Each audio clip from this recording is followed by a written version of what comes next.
According to CNBC, Americans carry an average of $90,460 in debt. Ages 18 to 23 have almost $10,000. Ages 24 to 39 have almost $80,000. Ages 40 to 55 have $135,000. Ages 56 to 74 have almost $97,000. Ages 75 and above have almost $41,000. So what are some of the top reasons that Americans are struggling with their debt? Stay tuned. What's up, guys? Debt has been and probably always will be a big issue in America. We already know that most of the debt is accumulated by the design of the institution, products, and programs. However, a lot is also brought upon ourselves with the lack of knowledge and our mentality towards our finances. Today, we'll be discussing 3 of the reasons that we as people do not pay off our debt and is ultimately holding us back from taking that next step of being free. Let's get right into it. Reason number 1, our fight or flight response. Fear is a powerful emotion that can make a person react one of 2 ways. Fear can cause someone to run away or attempt to avoid an issue. Although when talking about finances, running away is really not an option, which just brings another level of intensity to the fear. Or it can cause someone to look at it face on and decide to take care of it.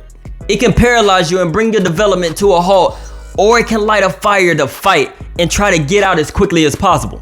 Debt can be very scary and stressful, creating anxiety due to not seeing a light at the end of the tunnel. Seeing a huge balance on the statements, knowing you have to pay back every penny with interest hidden, can really mess with your mind and your attitude in other areas of life. Many choose the option of just avoiding to address it instead of looking into how to get out as quick as possible. So we allow an institution to dictate what the monthly payment is and how long it'll take.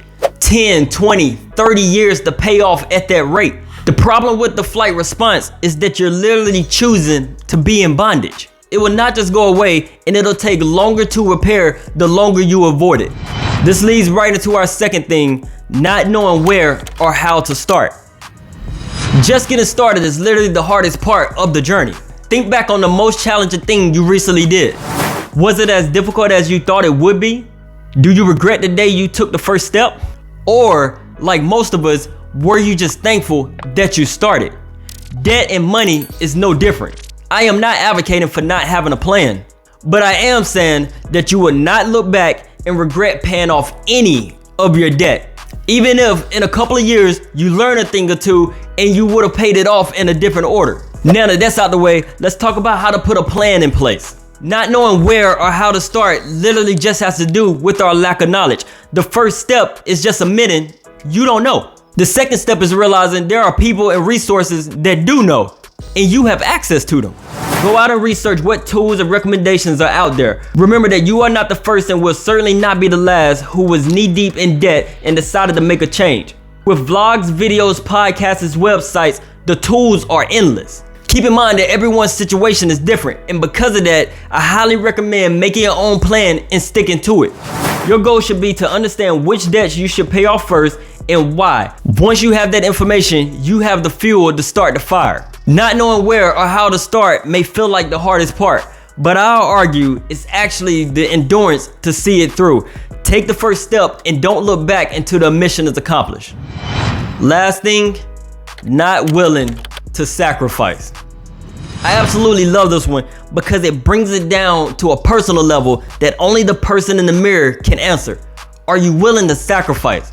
Are you willing to cut out some things to change your current situation? Are you tired of the cycle and willing to make some tough and uncomfortable decisions to fix it? I also love it because can you not see the gospel in being debt free? The Father loved us so much that he sent his only begotten Son to be the ultimate sacrifice so he could reconnect with us. That's exactly how we're supposed to treat our debt. I love some of this stuff, but how important is being financially free to me? Am I willing to cut some of the things that I love so that I can make a lifestyle change so I can be in a different situation a year or 2 from now? Many don't see a light at the end of the tunnel. At the same time, many don't realize they could literally be debt free within 2 or 3 years if they were just willing to sacrifice for a few years, for some even shorter. Either you can live indebted forever or you can make a commitment to pay what you owe. It's a temporary hustle that gives a lifelong reward. It's worth every single sacrifice. I hope this video motivates you to not let fear consume you and make sacrifices that'll better your tomorrow. If you haven't already, please subscribe and I'll see you in the next one.